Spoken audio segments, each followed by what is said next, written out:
대부분의 사람들은 중립에 서는 것을 좋아합니다. 세상에 많은 일들이 이럴 수도 있고 또 저럴 수도 있는 일들이기 때문입니다. 그러나 신앙에 있어서는 중립이란 없습니다. 성경에서 말씀하는 진리는 우리가 하나님의 편에 서느냐 아니면 사단의 편에 서느냐 둘 중 하나밖에 없다고 말씀합니다. 선과 악, 옳고 그름, 하나님과 사탄, 진리냐 거짓이냐 이 둘 중 하나의 길밖에 우리에게는 주어져 있지 않습니다.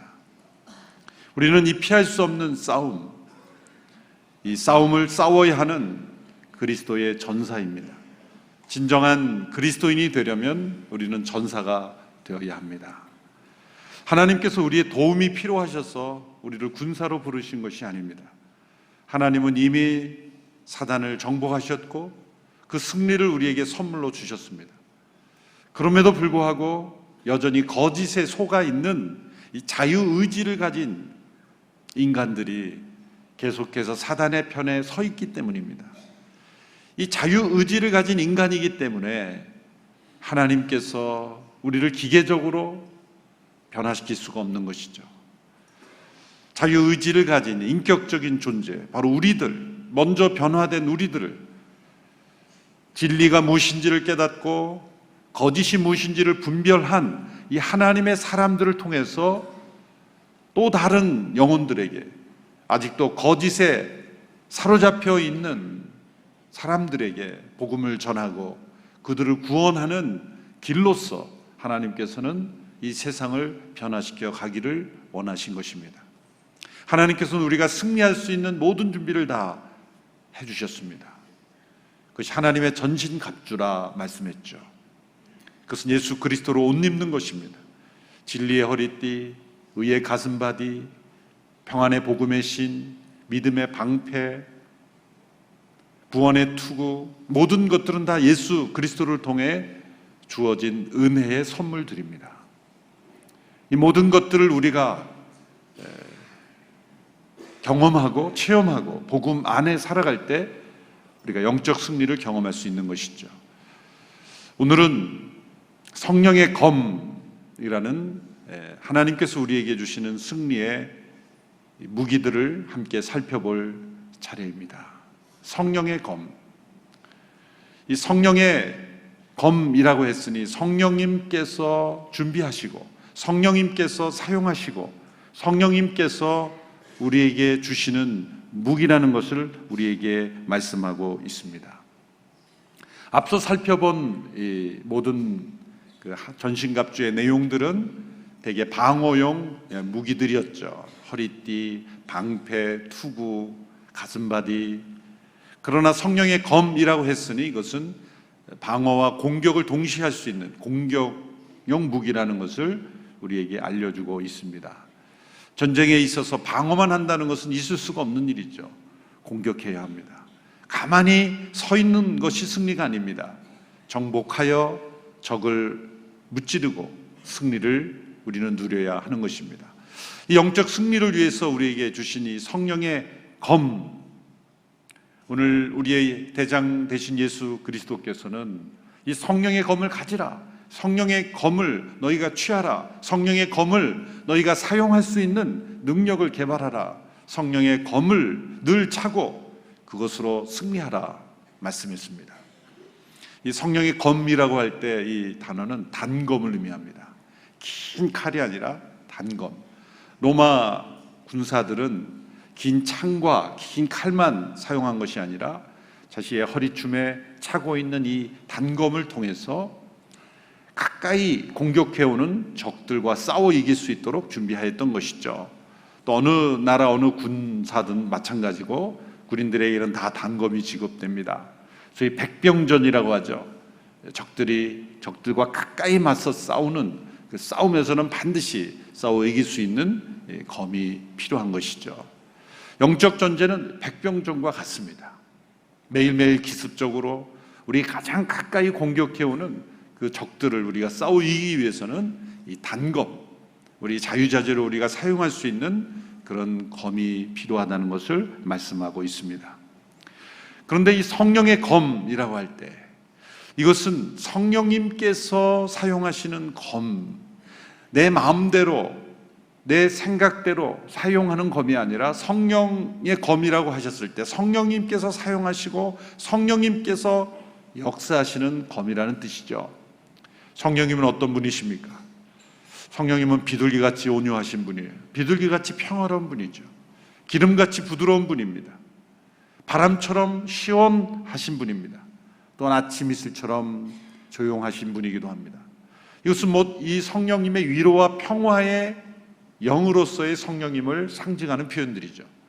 그러나 또 다른 표현들이 있습니다. 성령님은 불같이 임하셔서 우리를 태우시는 분, 또한 오늘 말씀처럼 성령의 검, 칼처럼 예리하게 우리를 찌르시는 분이시기도 한 겁니다. 이것은 성령님께서 우리를 책망하시고 또한 우리 죄를 심판하시는 심판의 영이기도 하심을 우리에게 설명하신 것이죠. 예수님께서 이제 떠나시면서 제자들에게 성령님을 소개하셨습니다.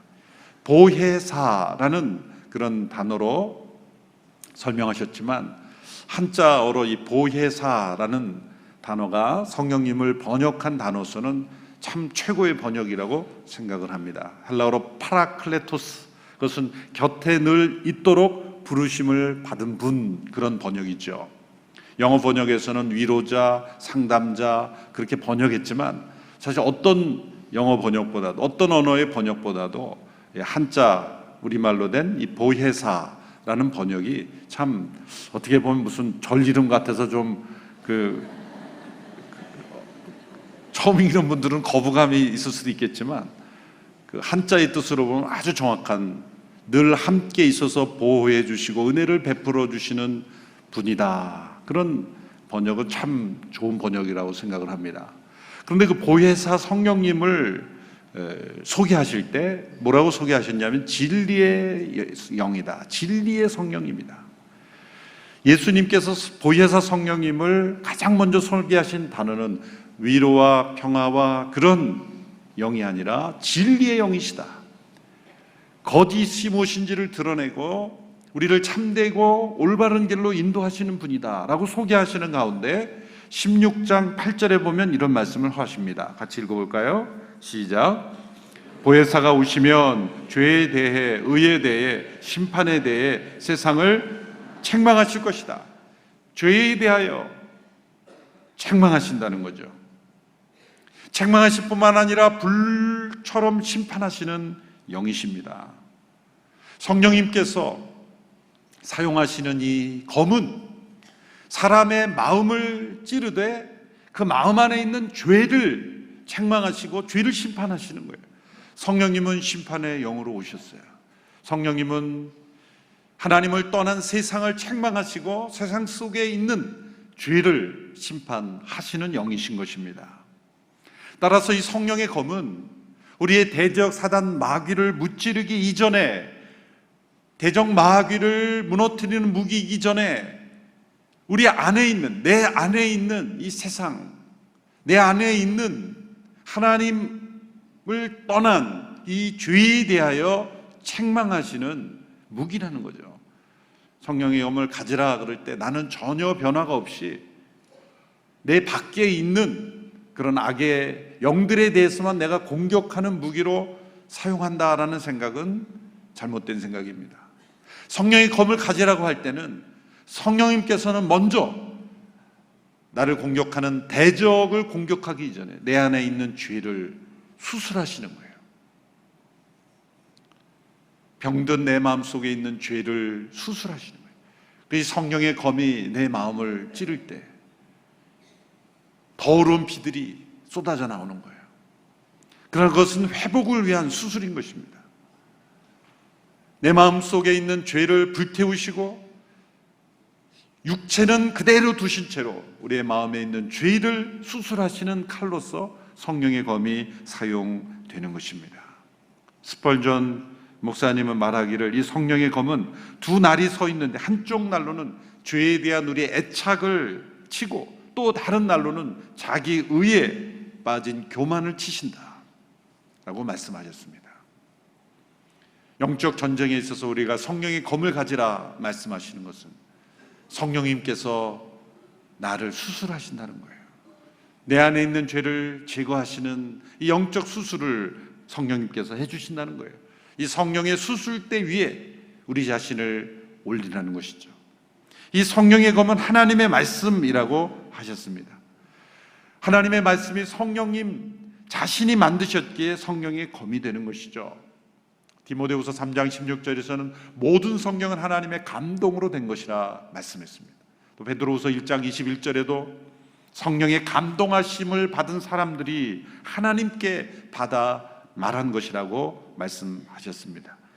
이것을 그대로 직역하면 그들은 강한 바람에 의해서 운반되듯이 성령에 의해 운반된 것이다. 하나님의 모든 말씀이 하나님의 마음에 있는 그 하나님의 뜻을 우리에게 전달해주는 강한 바람이 그것을 모아오듯이 성령에 의하여 우리에게 주어진 것이다. 성령님께서는 우리가 깨닫지 못하는 삼위일체 하나님의 그 깊은 뜻과 하나님의 계획과 하나님의 성품을 우리에게 나타내 주셨습니다. 고린도전서 2장 10절의 말씀을 같이 읽어보겠습니다. 시작. 하나님께서는 성령을 통해 이것을 우리에게 깨달아 알게 해 주셨습니다. 성령께서는 모든 것, 곧 하나님의 깊은 것들까지도 자세히 살피시는 분입니다. 성령님께서 이 하나님의 말씀을 우리에게 기록으로 남겨주신 까닭은 이 하나님의 깊은 것들, 우리가 다 이해할 수 없고 우리가 다 측량할 수 없는 하나님의 계획과 하나님의 깊은 뜻을 우리에게 드러내 주시게 기록하셨습니다. 동시에 성령님께서 하나님의 말씀을 우리에게 기록해 주신 것은 우리 마음 안에 있는 우리 자신의 깊은 죄들을 드러내시기 위함입니다. 하나님의 깊은 것까지 살피시는 분이 우리의 깊은 것을 살피지 않으시겠습니까? 히브리서 4장 12절 13절의 말씀을 같이 읽겠습니다. 시작. 하나님의 말씀은 살아있고 힘이 있으며 양날선 어떤 칼보다도 더 예리해 혼과 영과 관절과 골수를 찔러 쪼개기까지 하며 마음의 생각과 의도를 분별해냅니다. 그러므로 어떤 피조물이라도 하나님 앞에 숨을 수 없고 오히려 모든 것은 우리에게서 진술을 받으실 그분의 눈앞에 벌거벗은 채 드러나 있습니다. 하나님의 말씀이 성령의 검이라는 말씀을 연결시키는 말씀이죠. 어떤 칼보다도 더 예리한, 그래서 혼과 영과 골수를 찔러 쪼개게 해요. 그것은 바로 우리 사람을 의미하는 것이죠. 악한 영을 대적하는 무기이기 전에 모든 사람들, 혼과 영과 관절과 골수까지 찔러 쪼갠다. 이것은 우리 육체를 찔러 쪼갠다는 말이 아니라 그만큼 우리의 영혼을 깊이 파헤치신다는 거예요. 목표는 뭡니까? 우리의 마음과 생각과 그 의도, 그 모든 것들을 분별하여 성령님은 하나님의 말씀을 통해서 우리를 드러내는 거예요. 숨을 수 없고 감출 수 없는 하나님의 눈앞에 벌거벗은 것처럼 우리를 드러나게 하시는 거예요. 그래서 하나님의 말씀을 우리가 계속해서 읽고 묵상해 갈 때 우리는 두 가지가 드러나는 거예요. 첫 번째는 하나님의 깊은 뜻이 드러나는 거예요. 동시에 우리 자신의 깊은 상태가 드러나는 거예요. 성경을 잘못 읽는 사람들은 성경을 통해 세상만 보려는 거예요. 사회가 이렇다, 세상이 저렇다. 하나님의 깊은 뜻과 자신의 깊은 상태는 보지 못한 채 이것을 다른 사람에게만 적용하려고 할 때 성경은 잘못 사용될 위험이 많은 거죠. 성경의 1차적 목적은 하나님의 깊은 뜻과 우리의 깊은 상태를 나 자신도 몰랐던 나의 모습을 드러내시는 하나님의 역사로 사용되는 거예요. 하나님의 말씀이 성령의 검이라고 말씀하실 때는 바로 이 히브리서 4장 12절 13절에 나타난 대로 내 안에 숨어있는, 너무나 오랫동안 죄 가운데 거했기 때문에 인간의 어떤 지식, 판단, 자기 의식으로도 깨닫지 못하는 우리의 마음 깊숙한 곳에 숨어 있는 그런 죄의 모습들을 하나님의 말씀은 드러내시는 거예요. 성경을 읽고 또 읽고 묵상하고 또 읽을 때, 묵상할 때 하나님 말씀 우리 어떻게 다가오는지 아십니까? 에레미야 선지자는 이런 고백을 하나님의 음성을 듣고 고백했습니다. 하나님의 음성이죠. 에레미야 23장 29절 말씀 같이 읽겠습니다. 시작. 여호와의 말이다. 내 말이 불과 같지 않느냐? 또 바위를 조각으로 깨트리는 망치와 같지 않느냐? 하나님의 말씀이 불처럼 그리고 망치처럼 우리를 깨트리고 칼로 우리를 찌르시는 것 같은, 우리 안에 있는 죄를 책망하시고 불로 태우시고 깨트리시는 그런 역할을 하나님의 말씀인 성령의 검이 하신다는 거예요. 영적 전쟁에서 승리하기 위해서는 반드시 영적 수술을 거쳐야 돼요. 성령의 검으로 하나님의 말씀을 통해 나를 수술하시는 그 수술을 경험한 자만이 우리는 사단과 싸워 이길 수가 있는 것입니다. 하나님의 말씀으로 내 안의 죄를 심판하시는 성령의 역사를 체험하지 않고 나를 공격하는 사단 마귀를 공격할 수 없습니다. 또한 성령의 검인 하나님의 말씀은 이제 악한 자를 공격하는 가장 효과적인 무기이죠. 사단은 우리 자신의 생각, 경험, 세상의 어떤 지식으로 공격할 수 없습니다. 비웃습니다. 사단은 적어도 나보다 더 오랜 세월 인간을 다뤄왔고 나보다 더 많은 지식을 가지고 있고 더 많은 정보를 가지고 있습니다. 그래서 요즘 말하는 빅데이터가 있는 거예요. 빅데이터. 수많은 사람들을, 아담과 하와의 모든 인간들을 죄에 빠지게 하고, 그리고 인간의 약점들, 인간의 욕망, 인간의 그런 모습들을, 심지어 역사의 흐름까지도 사단은 한 시대의 사상을 변화시키는 전략을 가지고 있어요. 우리는 한 시대 안에 살면서 살아가기 때문에 내가 기발한 생각이라고 생각해도 그것은 한 시대 안에 속한 사상에 불과할 때가 많아요. 어떻게 이 사단을 우리가 이기겠습니까? 오직 사단이 비교할 수 없는 영원하신, 모든 것을 알고 계시며 모든 것을 주관하시며, 그리고 하나님의 감동으로 기록된 하나님의 말씀 속에 나타난 진리만이 사단을 무너뜨릴 수가 있습니다. 가장 좋은 예가 바로 예수님께서 사단을 물리치신 예죠. 예수님께서 광야에서 공격을 받으실 때 이 사단을 이기신 무기는 바로 하나님의 말씀, 성령의 검이었습니다. 굶주린 상태에 있을 때 사단이 예수님을 시험했죠. 돌을 떡으로 만들라. 정말 배고프면 주변의 모든 것이 다 먹을 걸로 보인다, 그런 말이 있죠. 돌을 떡으로 만들면 얼마나 편하겠습니까? 이 유혹은 바로 어떤 의미입니까? 너가 메시아인데 이렇게 굶주릴 필요가 있느냐? 이런 고생을 할 필요가 있느냐? 이런 고난은 메시아에게 필요한 것이 아니다. 능력만 있으면 된다. 십자가의 고난을 통해 우리 모든 인류를 구원하시는 하나님의 계획을 무너뜨리는 거죠.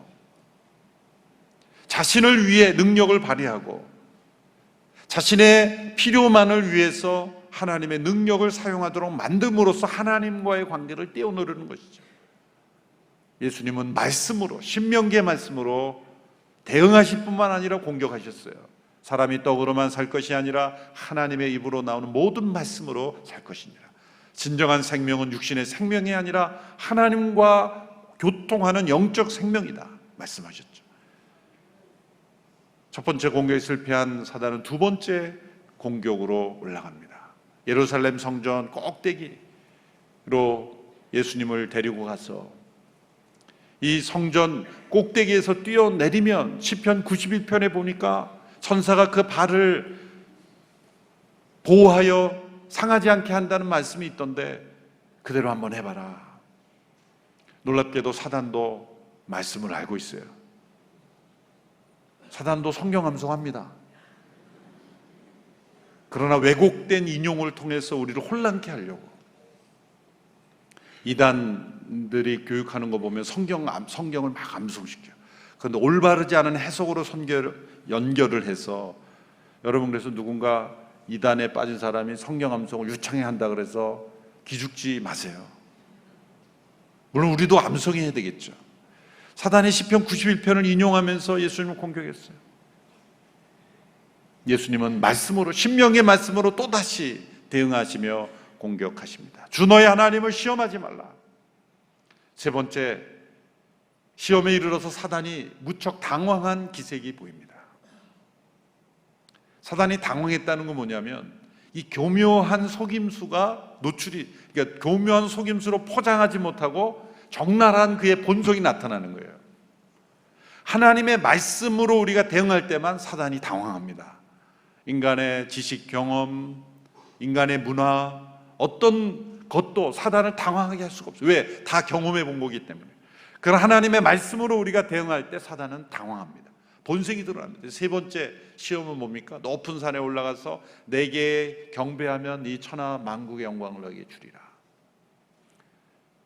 사단의 한계는 예수님이 꼭 자기가 원하는 것을 원한다고 생각한 거예요. 악한 자는 자기가 원하는 것을 모든 사람이 다 원할 것이라고 생각하죠. 사단의 본성이 드러난 겁니다. 이미 예수님은 영광스러운 분이시고 하나님의 모든 영광을 가지신 분입니다. 뭐가 필요하겠습니까? 사단이 주겠다고 하는 건 다 예수님의 것입니다. 그런데 예수님은 하나님의 말씀을 인용해서 사단을 대응했어요. 주 너의 하나님만 경배하고 섬기라. 예수님께서 왜 기록된 이 신명기의 말씀만을 인용하면서 사단에게 대응하셨습니까? 우리에게 모범을 보여주신 거, 이렇게 해라. 너희 자신의 생각, 경험 의지하지 말고 사단의 공격에 대하여는 하나님의 말씀만을 의지하여 진리의 말씀만으로, 이 성령의 검으로만 대응해라. 그래야 사단은 떠나간다. 우리가 이렇게 성령의 검을, 하나님의 말씀을 대응하여 사용할 수 있는 그 말씀이 늘 우리에게 있어야 하는 것이죠. 성경 말씀이 우리가 매일매일 공부하고 읽고 묵상할 때 어떤 공격이든지 대응하며 공격할 수 있는 그런 성령의 검으로 우리의 마음속에, 마음의 칼집에 늘 꽂혀 있어야 하는 것이에요. 어떤 상황에 처하든지 간에 매일매일 우리의 순간 속에 떠오르는 말씀이 있어야 합니다. 어떤 유혹에 부딪혔을 때, 어떤 공격에, 어떤 시련 속에, 어떤 고난 속에, 이해할 수 없는 그런 상황 속에 처할 때 떠오르는 하나님의 말씀이 없을 때는 우리가 적의 공격에 무너질 수가 있습니다. 늘 하나님의 말씀이 이렇게 우리의 마음속에 떠오르고 그 말씀으로 대응하는, 그러니까 예수님께서 신명기의 말씀을 깊이 이해하고 있었다는 거예요. 신명기 전체의 수십 장의 말씀 분량 속에 이 말씀이 딱 떠올라 예수님께서 대응할 수 있는 말씀으로 무장되셨다는 것을 우리에게 보여주시는 것입니다. 예수님께서 사단아 물러가라 라고 쫓아버릴 수도 있으셨지만 이런 과정을 통해서 우리에게 이렇게 대응하는 것이다 라고 우리에게 설명해 주신 거예요. 예수님께서 이렇게 사단을 이기신 과정을 통해 우리가 깨달을 수 있는 것은 무엇입니까? 우리가 이 예수님처럼 성령의 검을 사용하여 승리하기 위해서는 성령님과 살아있는 관계를 맺고 있어야 한다는 것이죠. 성령의 검은 우리 마음대로 쓰는 게 아니에요. 성령의 검으로 하나님의 말씀이 역사되기 위해서는 늘 성령님과 살아있는 관계를 맺어야 되는 거예요. 그런데 그것이 무엇을 통해서? 하나님의 말씀을 통해서 성령님과 살아있는 관계를 맺고 있어야 돼요. 여기에서 성경 연구 혹은 성경 공부의 목표가 여기에 나오는 거예요. 그것이 통독이건 묵상이건 암송이건 연구이건 간에 모든 종류의 성경 공부는 그 목표는 성경의 저자이신 성령님과 친밀한 교제 속에 들어가는 거예요. 성경 연구가 내 머릿속에 지식을 채우는 것으로, 지적 즐거움을 채우는 것으로 나아가면 교만해질 수밖에 없는 거예요. 말씀을 읽고 묵상할 때마다, 연구할 때마다 나는 성령님과 더 친밀해졌는가? 이 각도로 우리가 살펴보아야 돼요. 이 말씀과 성령은 하나가 되어야 되는 거예요. 말씀과 성령을 분리시킨 모습이 역사 속에 많이 나타나요. 말씀이 없는 성령님의 역사하심을 추구할 때 신비주의에 빠지죠. 어떤 내적인 빛, 내적인 조명만을 신비주의에 빠질 수밖에 없어요. 또 성령님의 역사가 없는 말씀만을 추구할 때는 기계적으로, 문자적으로, 지식적으로 성령을 이해하려고 할 때 생명 없는 종교적 생활에 치우칠 수가 많은 거예요.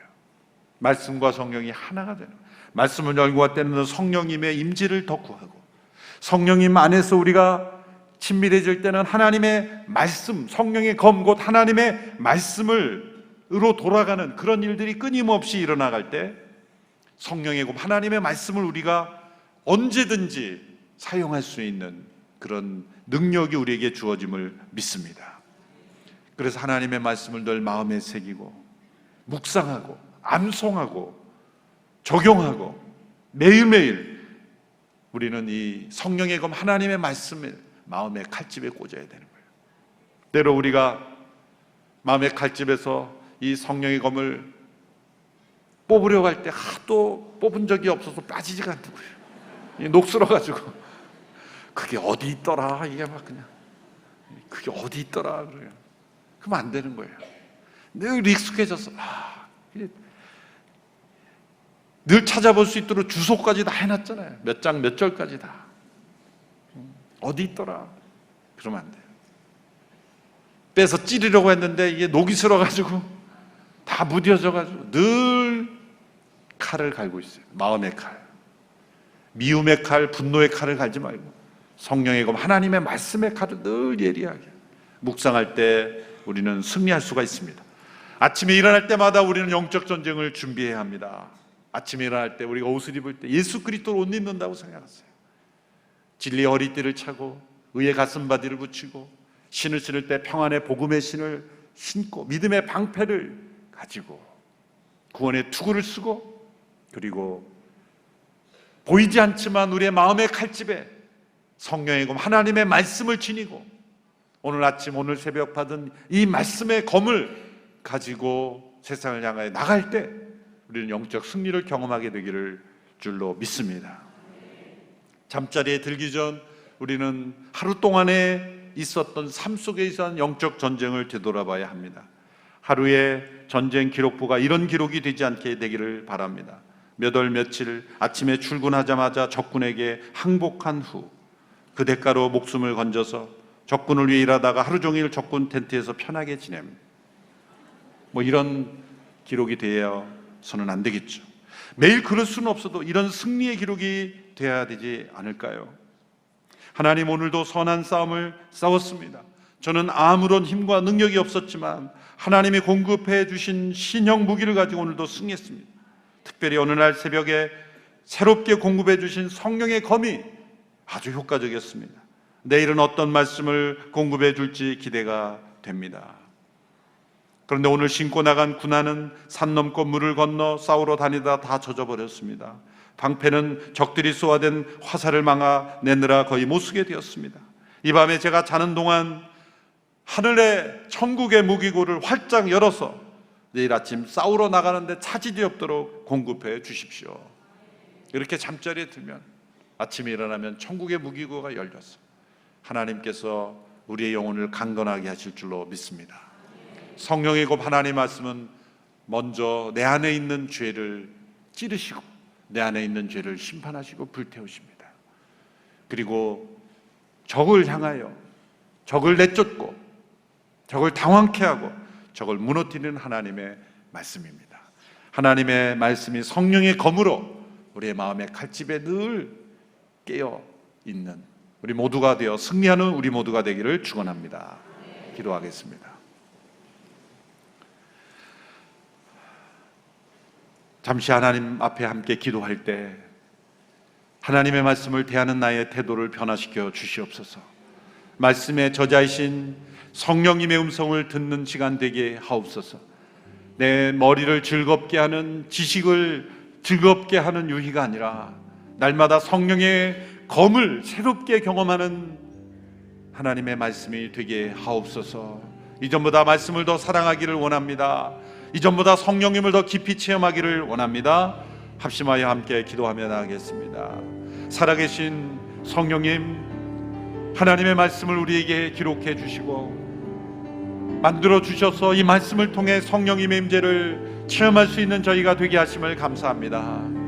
하나님의 말씀을 지식으로만 알고 나의 지적 유의로 정보로 경험으로만 깨닫는 저희 되지 않게 되기를 원하며, 말씀을 읽고 묵상할 때마다 성령님의 임재와 성령님의 역사, 성령님의 놀라우신 깨우치심과 내 안에 있는 모든 죄를 수술하시고 회복시키시고 역사하시는 임재를 깨닫기를 원합니다.